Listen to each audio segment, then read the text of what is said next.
ಇನ್ನು ರಾಜ್ಯದ ಮೂಲೆ ಮೂಲೆಯಿಂದ ಈ ಮೈಕ್ರೋ ಫೈನಾನ್ಸ್ನ ಕಿರುಕುಳಕ್ಕೆ ಬೇಸತ್ತು ಜನ ಸುದ್ದಿ ಮಾಧ್ಯಮಗಳ ಅದರಲ್ಲೂ ರಿಪಬ್ಲಿಕ್ ಕನ್ನಡದ ಮುಂದೆ ಅಳಲನ್ನ ತೋಡ್ಕೊಳ್ತಾ ಇದ್ರು. ಒಂದೊಂದಾಗಿ ಗಮನಿಸ್ತಾ ಹೋಗೋಣ. ನೀವೀಗ ಗಮನಿಸ್ತಾ ಇರೋದು ಹಾವೇರಿಯಲ್ಲಿ ಈ ಮೈಕ್ರೋ ಫೈನಾನ್ಸ್ನ ಹಾವಳಿಗೆ ಅನ್ನದ ಮಹಿಳೆಯೊಬ್ಬರು ಮುಖ್ಯಮಂತ್ರಿಗಳಿಗೆ ತಮ್ಮ ಮಾಂಗಲ್ಯ ಸರವನ್ನ ಪೋಸ್ಟ್ ಮಾಡಿ ಅರಿಶಿಣದ ದಾರವನ್ನ ಕಟ್ಕೊಂಡಿದ್ದೇನೆ, ಈ ಮಟ್ಟಿಗೆ ಕಿರುಕುಳ ನಮಗೆ ಮೈಕ್ರೋ ಫೈನಾನ್ಸ್ನಿಂದ ಆಗ್ತಾ ಇದೆ, ನಮ್ಮನ್ನ ರಕ್ಷಿಸಿ ಅಂತ ಹೇಳಿ ಪರಿಪರಿಯಾಗಿ ಬೇಡ್ಕೊಂಡಿದ್ರು. ಅದಾದ ನಂತರದಲ್ಲಿ ಮಂಡ್ಯದಲ್ಲಿ ಬಡ್ಡಿ ದಂಧೆಗೆ ಲೋಹಿತ್ ಆತ್ಮಹತ್ಯೆಗೆ ಶರಣಾಗಿ ಹೋದ್ರು. ಆ ಮೂಲಕ ಲೋಹಿತ್ ಅವರ ಆತ್ಮಹತ್ಯೆ ಮೂಲಕ 12 ಮಂದಿ ಆತ್ಮಹತ್ಯೆ ಮಾಡ್ಕೊಂಡಾಗಾಯ್ತು ಈ ಮೈಕ್ರೋ ಫೈನಾನ್ಸ್ನ ಕಿರುಕುಳದಿಂದಾಗಿ. ಮತ್ತೊಮ್ಮೆ ಹೇಳ್ತಾ ಇದ್ದೀವಿ, ರಿಪಬ್ಲಿಕ್ ಕನ್ನಡದ ಕಳಕಳಿಯ ಮನವಿ, ಸರ್ಕಾರ ಕೂಡ ಪ್ರಯತ್ನ ಪಡ್ತಾ ಇದೆ. ಈ ಮೈಕ್ರೋ ಫೈನಾನ್ಸ್ಗಳ ಹಾವಳಿಗೆ ಬ್ರೇಕ್ ಹಾಕುವ ಸಲುವಾಗಿ ಆತ್ಮಹತ್ಯೆ ಪರಿಹಾರ ಅಲ್ಲ.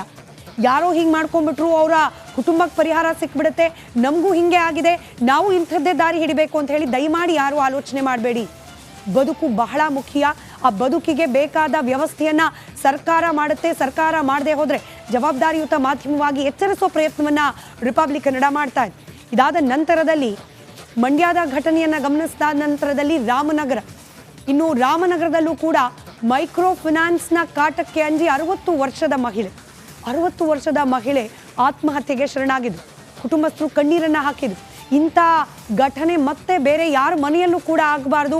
ಹೀಗಾಗಿ ಮೈಕ್ರೋ ಫೈನಾನ್ಸ್ನ ಕಿರುಕುಳಕ್ಕೆ ಬ್ರೇಕ್ ಹಾಕಬೇಕು ಅಂತ ಹೇಳಿ ಮನವಿಯನ್ನ ಆ ಮಹಿಳೆಯ ಮನೆಯವರು ಮಾಡಿಕೊಂಡು, ಇದಾದ ನಂತರದಲ್ಲಿ ರಾಮನಗರದಲ್ಲೇ ನಡೆದ ಮತ್ತೊಂದು ಪ್ರಕರಣ. ಮೈಕ್ರೋ ಫೈನಾನ್ಸ್ ಸಾಲಕ್ಕೆ ಬೇಸತ್ತು ಕಿಡ್ನಿಯನ್ನ ಮಾರಾಟ ಮಾಡಿದ ಘಟನೆ ಕೂಡ ನಡೆದಿತ್ತು. ಇಲ್ಲಿ ಆಸ್ಪತ್ರೆಯ ಚಿಕಿತ್ಸೆಗೆ ಅಂತ ಹೇಳಿ ಹಣ ಬೇಕು ಅಂತ ಸಾಲ ಮಾಡಿದವರು ನಂತರದಲ್ಲಿ ಆ ಸಾಲವನ್ನ ವಿಪರೀತ ಬಡ್ಡಿಯನ್ನ ತೀರ್ಸೋಕಾಗದೆ ಕಿಡ್ನಿ ಮಾರಾಟ ಮಾಡುವಂತಹ ಪ್ರಸಂಗ ಕೂಡ ನಿರ್ಮಾಣವಾಗಿತ್ತು. ಇದಾದ ನಂತರ ಮೈಸೂರಿನ ಘಟನೆ. ಮೈಸೂರಿನಲ್ಲೂ ಕೂಡ ಈ ಮೈಕ್ರೋ ಫೈನಾನ್ಸ್ನ ಹಾವಳಿ ಮಿತಿ ಮೀರಿತ್ತು. ಇನ್ನು ಈ ಸಾಲವನ್ನ ತೀರಿಸಲಿಕ್ಕೆ ಸಾಧ್ಯವಾಗದೆ ಆತ್ಮಹತ್ಯೆ ಶರಣಾದ್ರು. ಇನ್ನು ಯಾದಗಿರಿಯಲ್ಲೂ ಕೂಡ ಮರ್ಡರೇ ನಡೆದು ಹೋಯ್ತು.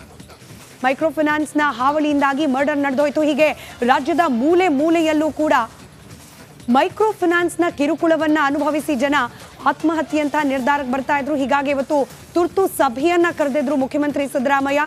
ಇದೀಗ ಮೈಕ್ರೋ ಫೈನಾನ್ಸ್ನ ಕಿರುಕುಳಕ್ಕೆ ಬ್ರೇಕ್ ಹಾಕುವ ಸಲುವಾಗಿ ಮಹತ್ವದ ನಿರ್ಧಾರವನ್ನ ಕೈಗೊಂಡಿದ್ದಾರೆ. ಹೊಸ ನಿಯಮವನ್ನ ಜಾರಿಗೆ ತರುವ ಬಗ್ಗೆ ಮುಖ್ಯಮಂತ್ರಿ ಸಿದ್ದರಾಮಯ್ಯ ಪ್ರಸ್ತಾಪ ಮಾಡಿದ್ದಾರೆ.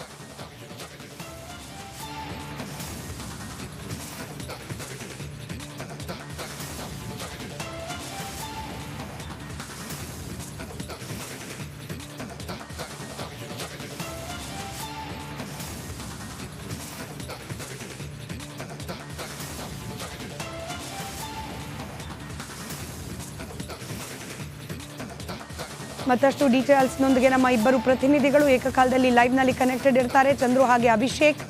ಮೊದಲನೇದಾಗಿ ಚಂದ್ರು, ಈಗ ಹೊಸ ಸುಗ್ರೀವಾಜ್ಞೆ ಮೂಲಕ ಹೊಸ ನಿಯಮಗಳನ್ನು ಜಾರಿಗೆ ತರೋ ಪ್ರಯತ್ನವನ್ನೇನೋ ಮಾಡ್ತಾ ಇದೆ ಸರ್ಕಾರ. ಯಾವಾಗ ಜಾರಿ ಆಗುತ್ತೆ, ಇದರಿಂದ ಎಷ್ಟರ ಮಟ್ಟಿಗೆ ಹಾವಳಿಗೆ ಈ ಮೈಕ್ರೋ ಫೈನಾನ್ಸ್ನ ಕಿರುಕುಳಕ್ಕೆ ಕಡಿವಾಣ ಹಾಕ್ಲಿಕ್ಕೆ ಸಾಧ್ಯ ಆಗುತ್ತೆ?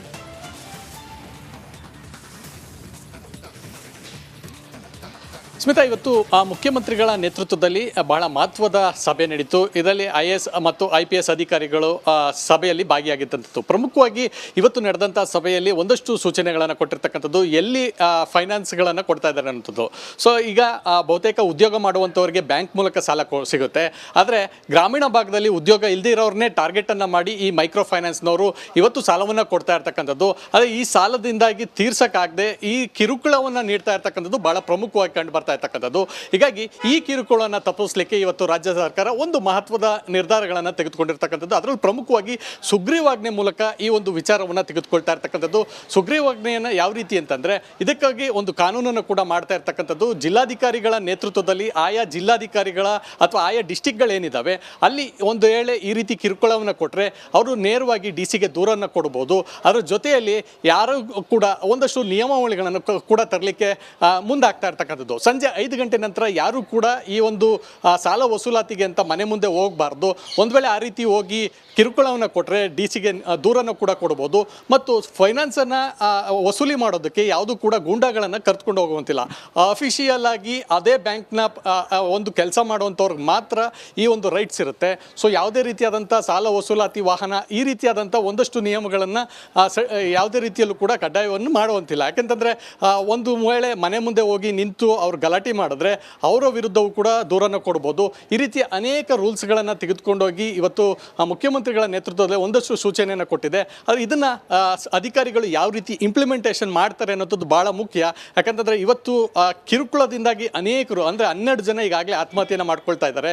ಇಡೀ ರಾಜ್ಯಾದ್ಯಂತ ಇವತ್ತು ಈ ರೀತಿಯಾದಂಥ ಸಮಸ್ಯೆಗಳಿಗೊಳಗಾಗಿ ಆತ್ಮಹತ್ಯೆ ಹೆಚ್ಚಾಗ್ತಿರೋದ್ರಿಂದ ರಾಜ್ಯ ಸರ್ಕಾರಕ್ಕೆ ದೊಡ್ಡ ಒಂದು ಶಾಪವನ್ನು ಆಗ್ತಾ ಇರ್ತಕ್ಕಂಥದ್ದು. ಅದರಲ್ಲೂ ಗೃಹ ಸಚಿವರಿಗೆ ನೇರವಾಗಿ ಮಹಿಳೆಯೊಬ್ಬರು ತಾಲಿಯನ್ನು ಪೋಸ್ಟ್ ಮಾಡಿರ್ತಕ್ಕಂಥದ್ದು ಇಡೀ ರಾಜ್ಯವೇ ಗಂಭೀರವಾಗಿ ತೆಗೆದುಕೊಳ್ತಾ ಇರ್ತಕ್ಕಂಥದ್ದು. ಹೀಗಾಗಿ ರಾಜ್ಯ ಸರ್ಕಾರ ಕೂಡ ಇದನ್ನು ಬಹಳ ಗಂಭೀರವಾಗಿ ತೆಗೆದುಕೊಂಡು ಇವತ್ತು ಒಂದಷ್ಟು ರೂಲ್ಸ್ಗಳನ್ನು ಫ್ರೇಮ್ ಮಾಡಿರ್ತಕ್ಕಂಥದ್ದು. ಸೊ ಹೀಗಾಗಿ ಈ ಎಲ್ಲ ರೂಲ್ಸ್ಗಳನ್ನು ಯಾವ ರೀತಿ ಮುಂದಿನ ದಿನಗಳಲ್ಲಿ ಅಳವಡಿಸ್ಕೊಳ್ತಾರೆ ಅನ್ನೋಂಥದ್ದು, ಅದರಲ್ಲಿ ಈ ರೀತಿ ಮನೆ ಮುಂದೆ ಬಂದು ವಸೂಲಿ ಮಾಡುವಂಥದ್ದು, ಗೂಂಡಾಗಳನ್ನು ಬಿಟ್ಟು ಮನೆ ಪಾತ್ರೆಗಳನ್ನು ಆಚೆ ಹಾಕ್ಸುವಂಥದ್ದು ಅಥವಾ ಒಡಿಸುವಂಥದ್ದು, ಈ ಎಲ್ಲದಕ್ಕೂ ಕೂಡ ಕಡಿವಾಣ ಹಾಕೋದಕ್ಕೆ ರಾಜ್ಯ ಸರ್ಕಾರ ಮುಂದಾಗಿರ್ತಕ್ಕಂಥದ್ದು. ಸೊ ಹೀಗಾಗಿ ಇದನ್ನು ಯಾವ ರೀತಿ ಪರಿಗಣಿಸುತ್ತೆ ಮತ್ತು ಜನ ಇದನ್ನು ಯಾವ ರೀತಿ ಸದುಪಯೋಗ ಪಡಿಸ್ಕೋತಾರೆ ಅಂತದ್ದು ಕೂಡ ಬಹಳ ಪ್ರಮುಖವಾದಂಥ ವಿಚಾರ. ಸ್ಮಿತಾ, ರೈಟ್, ನಮ್ಮ ಪ್ರತಿನಿಧಿ ಅಭಿಷೇಕ್ ಕೂಡ ನೇರ ಸಂಪರ್ಕದಲ್ಲಿದ್ದಾರೆ. ಅಭಿಷೇಕ್, ಈಗ ರೂಲ್ಸ್ ಏನೋ ಮಾಡ್ತಿದ್ದಾರೆ, ಯಾವಾಗಿಂದ ಜಾರಿ?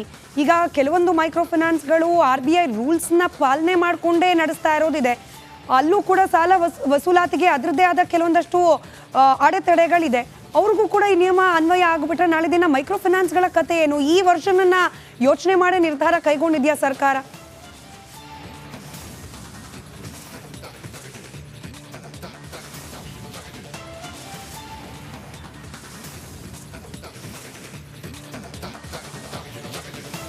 ಸ್ಮಿತಾ, ಮೊದಲನೇದಾಗಿ ಒಂದು ಅಂಕಿಅಂಶವನ್ನ CM ಸಿದ್ದರಾಮಯ್ಯನವರ ಪತ್ರಿಕಾಗೋಷ್ಠಿಯಲ್ಲಿ ತಿಳಿಸಿರೋದನ್ನ ಹೇಳಬೇಕಾಗತ್ತೆ. 1,88,000 ಗ್ರಾಹಕರು ಅಥವಾ ಯಾರು ಬೆನಿಫಿಷರಿಗಳಿದ್ದಾರೆ ಅವರಿಂದ 59,367.76 ಕೋಟಿ ರೂಪಾಯಿ ಈಗ ಬಾಕಿ ಇರೋದು ಅಂತ CM ತಿಳಿಸಿರುವಂಥದ್ದು. ಅದರಲ್ಲಿ ಈ ಮೈಕ್ರೋ ಫೈನಾನ್ಸ್ ಕಂಪ್ನಿಗಳು RBIನ ಕೆಳಗಡೆ ಬರೋದ್ರಿಂದ ಸರ್ಕಾರ ಮೊದಲನೇದಾಗಿ ಕೇಂದ್ರ ಸರ್ಕಾರಕ್ಕೆ ಒಂದು ಪತ್ರವನ್ನು ಬರೆಯುತ್ತೆ. ಒಂದು ರೀತಿ ರಿವಾಜು ನಿಯಮಾವಳಿಯನ್ನು ರೂಪಿಸಬೇಕು.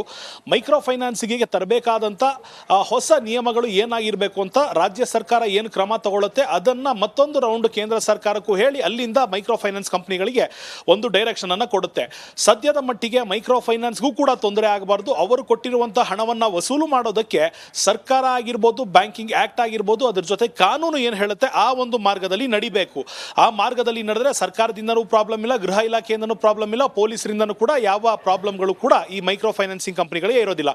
ಹಾಗಾದ್ರೆ ಏನ್ ಮಾಡಬೇಕು ಅಂತ ನೋಡಿದಾಗ ಸಂಜೆ 5 ಗಂಟೆ ಮೇಲೆ ವಸೂಲಾತಿ ಮಾಡುವಂಥದ್ದನ್ನು ಮೊದಲನೇದಾಗಿ ನಿಲ್ಲಿಸಬೇಕು ಅಂತ ತಿಳಿಸಿರುವಂಥದ್ದು. ಅದರ ಜೊತೆಗೆ ಈ ವಸೂಲಾತಿಗಾಗಿ ಬ್ಯಾಂಕಿನಿಂದ ಮೈಕ್ರೋ ಫೈನಾನ್ಸ್ ಕಂಪ್ನಿಗಳಿಂದ ಯಾರನ್ನ ನಿಯೋಜನೆಗೊಳಿಸಿರ್ತಾರೆ ಅವರು ಮಾತ್ರ ಹೋಗಬೇಕಾಗಿರುತ್ತೆ. ಆದರೆ ಈಗ ನಡೀತಾ ಇರೋ ದಂಧೆ ಅಥವಾ ವ್ಯಾಪಾರ ಯಾವ ರೀತಿ ಅಂದರೆ ಒಂದು ಔಟ್ಸೋರ್ಸಿಂಗ್ ಕಂಪನಿಯನ್ನು ಕೊಡ್ತಾರೆ, ಗೂಂಡಾಗಳು ರೌಡಿಗಳನ್ನು ಮನೆ ಹತ್ರ ಕಳಿಸ್ತಾರೆ. ಅದಾದ ನಂತರ ಅಪಮಾನ, ಅವಮಾನ, ಅವಾಚ್ಯ ಶಬ್ದಗಳನ್ನು ಬಳಸಿ ಆ ಒಂದು ಹಣವನ್ನು ವಸೂಲು ಮಾಡೋದಕ್ಕೆ ಒಂದು ಹೊಸ ದಾರಿಯನ್ನು ಕಂಡುಕೊಂಡಿರುವಂಥದ್ದು. ಈ ರೀತಿ ಮುಂದುವರೆದ್ರೆ ಅಂತಹ ಮೈಕ್ರೋ ಫೈನಾನ್ಸಿಂಗ್ ಕಂಪನಿಯಲ್ಲಿ ಯಾರು ಮನೆಯ ಬಳಿ ಹೋಗಿ ಅವಾಚ್ಯ ಶಬ್ದಗಳಿಂದ ನಿನ್ಸಿರ್ತಾನೆ ಅವನ ಜೊತೆಗೆ ಆ ಕಂಪನಿಯ ಮುಖ್ಯಸ್ಥರು ಆಗಿರುವಂತ ಆ ಒಂದು ಪ್ರೋಸೆಸ್ ನಲ್ಲಿ ಯಾರ್ಯಾರು ಇನ್ವಾಲ್ವ್ ಆಗ್ತಾರೆ ಅಷ್ಟೂ ಜನರ ವಿರುದ್ಧ ಕ್ರಮವನ್ನ ಕಡ್ಡಾಯವಾಗಿ ತಗೊಳ್ತೀವಿ ಅಂತ ಹೇಳಿರುವಂತದ್ದು CM ರವರು.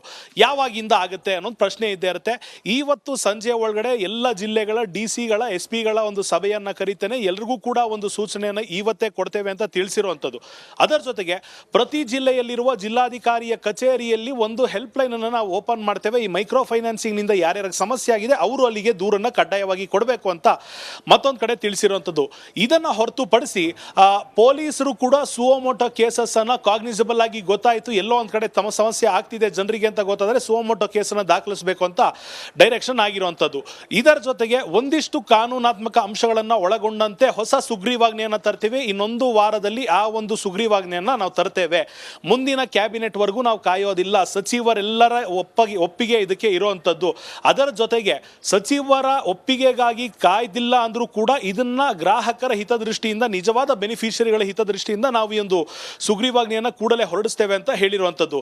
ಬೇಸಿಕಲಿ ರೌಡಿಸಮ್, ಗೂಂಡಾಯಿಸಮ್ ಏನ್ ಮಾಡ್ತೀರಾ ಅದನ್ನ ಫುಲ್ ಸ್ಟಾಪ್ ಮಾಡಬೇಕು. ಅದರ ಜೊತೆಗೆ ಮೈಕ್ರೋ ಫೈನಾನ್ಸ್ ಕಂಪನಿಗಳಿಂದ ಯಾರೆಲ್ಲ ಸಾಲವನ್ನ ಪಡೆದಿದ್ದಾರೆ ಹಂತ ಹಂತವಾಗಿ ಆದರೂ ಅದನ್ನ ಕ್ಲಿಯರ್ ಮಾಡೋದಕ್ಕೆ ಒಂದು ಅವಕಾಶವನ್ನ ಮಾಡಿಕೊಡ್ಬೇಕು. ಸಂಜೆ 5 ಗಂಟೆಯ ನಂತರ ಮನೆ ಹತ್ರ ಹೋಗಿ ಕಿರುಕುಳ ಕೊಡೋದನ್ನ ನಿಲ್ಲಿಸಬೇಕು. ಅದಾದ ಬಳಿಕ ಅಲ್ಲ ಸಲ್ಲದ ಮಾರ್ಗಗಳು, ಬೇರೆ ಬೇರೆ ರೀತಿಯ ದಾರಿಗಳಿಂದ ಹಣವನ್ನು ವಸೂಲು ಮಾಡೋದನ್ನ ನಿಲ್ಲಿಸಬೇಕಾಗತ್ತೆ. ಇಲ್ಲವಾದ್ರೆ ಒಂದು ವೇಳೆ ಮೈಕ್ರೋ ಫೈನಾನ್ಸ್ ಕಂಪನಿ ವಿರುದ್ಧ ಒಂದು ದೂರು ದಾಖಲಾದ್ರೂ ಕೂಡ ಅಂತಹ ಕಂಪನಿಯ ವಿರುದ್ಧ ಕಠಿಣವಾದ ಕ್ರಮವನ್ನು ತೆಗೆದುಕೊಳ್ತೇವೆ ಅಂತ ಸೂಚನೆ ನೀಡಿರುವಂತದ್ದು. ಅದರ ಜೊತೆಗೆ ಕಾನೂನಾತ್ಮಕವಾಗಿ ಕಾಗ್ನಿಸಬಲ್ ಅಫೆನ್ಸ್ ಅಂತ ಕನ್ಸಿಡರ್ ಮಾಡಿ ಆ ಕಂಪನಿ ಹಾಗೂ ವ್ಯಕ್ತಿಯ ವಿರುದ್ಧ FIR ಅನ್ನು ದಾಖಲಿಸಿ ಅವರಿಗೆ ಎಷ್ಟು ವರ್ಷದ ಶಿಕ್ಷೆಯನ್ನ ಕೊಡಬೇಕಾಗತ್ತೆ ಅನ್ನೋದು ಕೂಡ ಈ ಒಂದು ಸುಗ್ರೀವಾಜ್ಞೆ ತಿಳಿಸುತ್ತೆ. ಸ್ಮಿತಾ, ರೈಟ್, ಧನ್ಯವಾದ ಚಂದ್ರು. ಹಾಗೆ